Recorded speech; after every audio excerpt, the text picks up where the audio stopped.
자, 이제 사운드 오브 뉴스로 이어가죠. 김민아 기자 어서 오세요. 안녕하세요. 첫 번째 뉴스 소리요. 같이 들어보시죠. 우리 정부는 6.13 지방선거를 위해 당장의 미봉을 큰 성과인 양 내세울 가능성도 큽니다. 하지만 이러한 정치적 고려와 판단에 의해서 북핵 동결과 ICBM 제거를 받아들이고 대북 제재를 한다면 이는 한반도의 최악의 재앙을 초래하는 일이 될 것입니다. 결국 가장 중요한 것은 우리 국민의 생명과 안전이며 저와 자유한국당이 이를 지킬 수만 있다면 앞으로도 정치적 손익을 따지지 않고 할 수 있는 모든 노력을 다할 것입니다. 네, 자유한국당 홍준표 대표 목소리인데요. 그렇습니다. 이 북핵 폐기와 관련돼서 지금 미국 측에 서한 보낸다 뭐 이런 얘기는 앞에서도 했는데, 그런데 최근에 뭐 지금 미국에서도 논란이 되고 있는 그 CVID가 아니라 PVID를 홍준표 대표가 언급했다고요?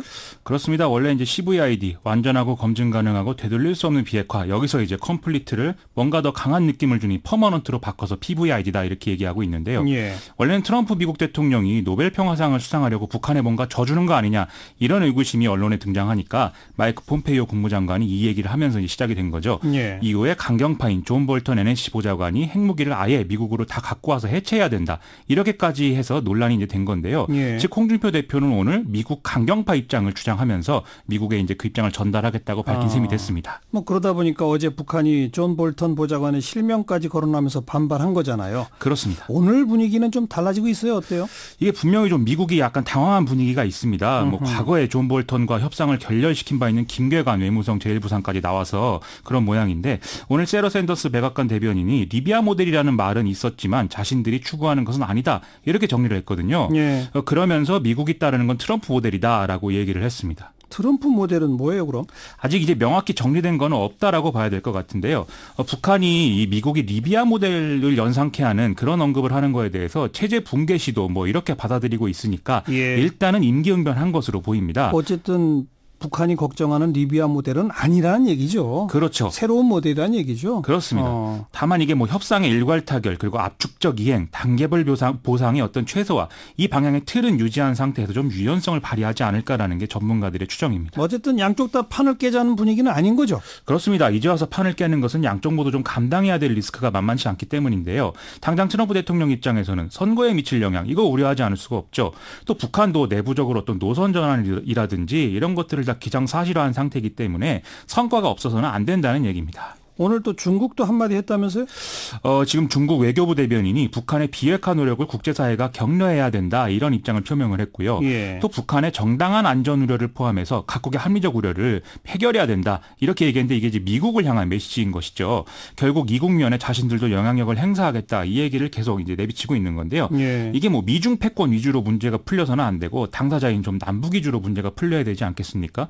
그런 의미에서라도 남북 간 한라인 가동 이것이 좀 빨리 돼야 되지 않겠느냐 이런 지적들이 나오고 있습니다. 네. 다음 뉴스는요? 지방선거가 한 달 앞으로 다가오면서 정치권의 셈법도 분주해지고 있습니다. 오늘은 서울시장 선거에 출마한 김문수, 안철수 양 후보 간 단일화 문제, 이게 다시 언론의 관심사가 되고 있는 그런 상황입니다. 단일화가 또요? 그렇습니다. 다 안 한다고 그랬잖아요. 그렇죠. 근데 김문수 후보가 오늘 오전 국회에서 공약 발표 기자회견을 하면서 이 단일화에 대한 자기 입장을 다시 한번 얘기를 했거든요. 뭐 평소처럼 안철수 후보가 박원순 시장을 만든 거 아니냐, 그리고 자신과는 정치적 신념이 다르다 이런 얘기를 했는데, 예. 그러면서 자유민주주의, 시장 경제에 대한 정치적 소신과 신념이 확실하다면 동지로서 생각하고 같이 하겠다 이 얘기를 했다는 것입니다. 아하. 이게 마치 어떤 조건을 거론하는 듯이 들리기 때문에 또 화제가 된 것이죠. 그러니까 다시 말하면 그런 조건이 충족되면 할 수도 있다는 식으로 해석할 수도 있다는 거 아닙니까? 그런 얘기죠. 안철수 후보는 또 뭐라고 그래요? 기자들이 이제 이걸 다시 물어본 거죠. 그랬더니 안철수 후보는 이 김문수 후보 발언을 정확히 살펴보지는 못했다라면서도 박원순 대 김문수가 되면 과연 박원순 시장을 이길 수 있겠느냐.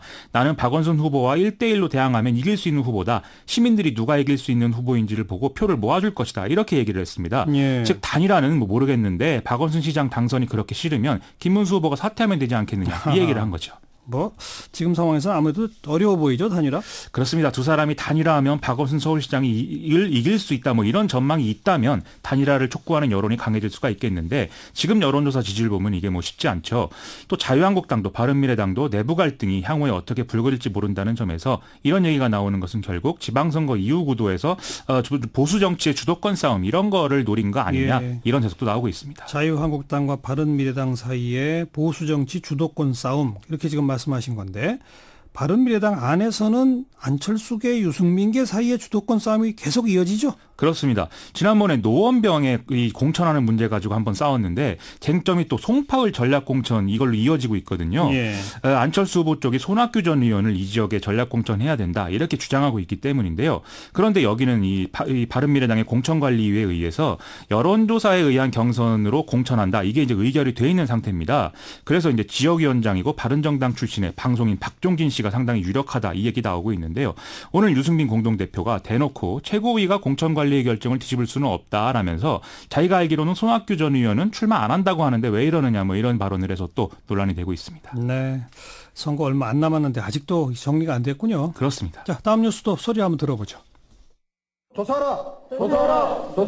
발암물질에 노출되면 10년 내외에 최소 잠복기를 거쳐 발병이 시작된다. 대진 나돈 침대의 경우 2010년 이후에 판매된 것으로 확인되고 있어 2, 3년 이내부터 건강 피해가 나타날 것으로 보인다.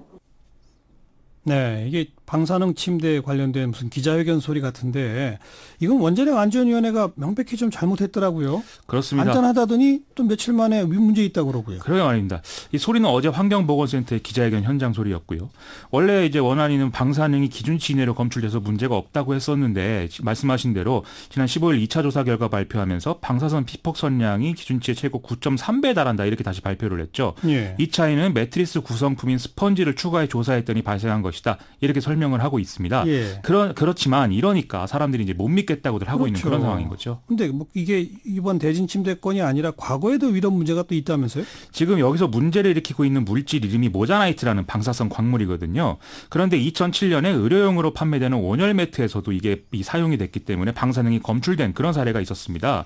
이게 계속 논란이 돼서 이후에 생활 주변 방사성 안전관리법이 제정이 됐고 2012년부터 시행이 돼 있는 상황이거든요. 예. 근데 이 법에 따르면 원자력 안전위가 방사성 물질이나 부산물 등의 종류, 수량, 유통 현황 이걸 보고받고 관리를 해야 되는 것인데 그렇게 안 해왔다는 게 이제 이번에 드러났다는 거죠. 예. 집단 소송 얘기 계속 나오고 있죠. 대진 침대 사용자들이 원래 포털, 카페 여기서 이제 집단 소송을 추진해 온 것인데 사람이 많아지다 보니까 아예 이걸 준비하는 홈페이지를 또 따로 만들었다고 합니다. 이름이 화난 사람들이다라고 하는데 정말 화가 나지 않을 수가 없는 그런 일이겠죠. 이들이 밝힌 바에 따르면 현재 집단 소송 의사를 밝힌 사람은 1,500명 정도 되는 상황이라고 합니다. 네.